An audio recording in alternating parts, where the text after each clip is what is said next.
Hello, I'm going to show you how to download the PCSX2 emulator from freeemulator.com. It's our website. This will be for Windows. Go down to Sony PlayStation 2, and then you can download the latest version, which is version 1.0.0 R5350. You can either click the image, the text link, or the download now button. Go ahead and click the button. Save it to our hard drive.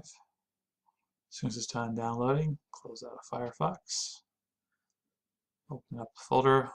Real quick, here we have this PlayStation 2 BIOS pack. You have to have a BIOS pack, which we do not provide. You'll have to do a Google search for it in order for the emulator to run. We'll go ahead and right-click and extract the emulator that we just downloaded here. As soon as that's done, we'll go ahead and do the same with the BIOS pack. I'll show you real quick. It has BIOS for this one has BIOS for all regions, so it's a pretty handy one download. Go ahead and double-click the exe file. Close out the folder, and here you go through a little wizard to configure it. Hit next. Everything's auto-configured. It's the nice thing about this. You don't have to try to figure out what matches with your graphics card, CPU, and all that. Click next. Here's the BIOS that we extracted a little bit ago. You can do European, Japanese, USA. I'm going to go ahead and do the latest USA BIOS. Click finish. And now here we are. We have the emulator up and running.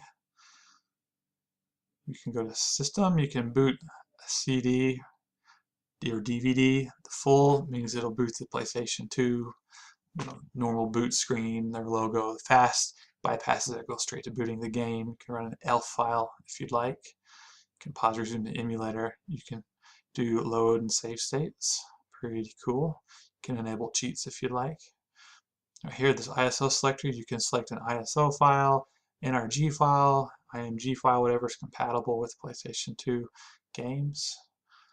Under config emulator settings, you have your EE/IOP settings, tons of different things you can set here, VUs, GS window. Most of these things I'll just leave at default.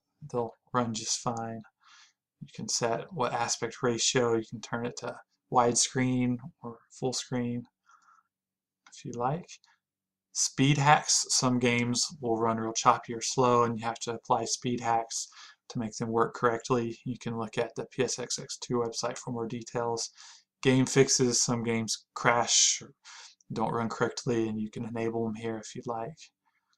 Go ahead and cancel out of here. Let's see what else we have. Under config, you config memory cards. If you like, we have already a path set for them, so it's all good to go. It just needs to be formatted. And then you can go to plug-in BIOS selectors. This is that initial screen we had where auto-configured everything. So you can see here each drop down. Well, most of them have multiple options you can select if you want to tinker around and find the best plugins that work for your computer.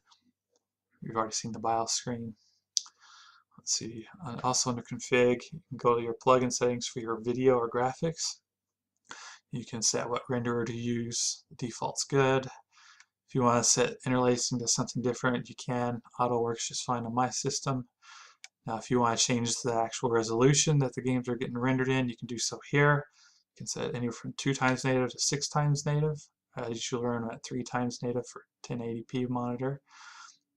You can also go to custom and you can set it right here if you like. I'm going to type in 1920 by 1080. Let's leave it on 3 times custom.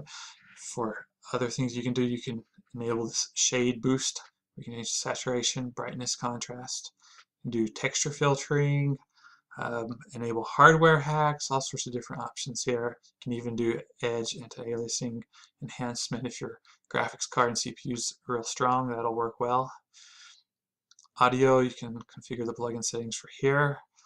You can do whatever interpolation is being used. Disable effects, helps to speed it up. All sorts of options. Pretty cool. Also under config, you can configure your controllers. Tons of different input options here. You can use your mouse if you like. For pad 1, here's where you can configure. If you're using a gamepad or keyboard, you can configure, you click each one and then click whatever button you want to assign to it. See also under config dev9, USB, FireWire. You can adjust all the settings here if you like, even multi-tap. Go to help and about real quick, and you can see just kind of the about screen. And then you're good to go from there. If you want to run a game, you just go to CD, select whatever ISO, then whatever boot method you want, and then the game should start and run just fine. One thing real quick about freeemulator.com, we do not host any ROMs or games, we only host the emulators. But if you're looking for the ROMs, I suggest just doing a quick Google search for them. Thanks for watching.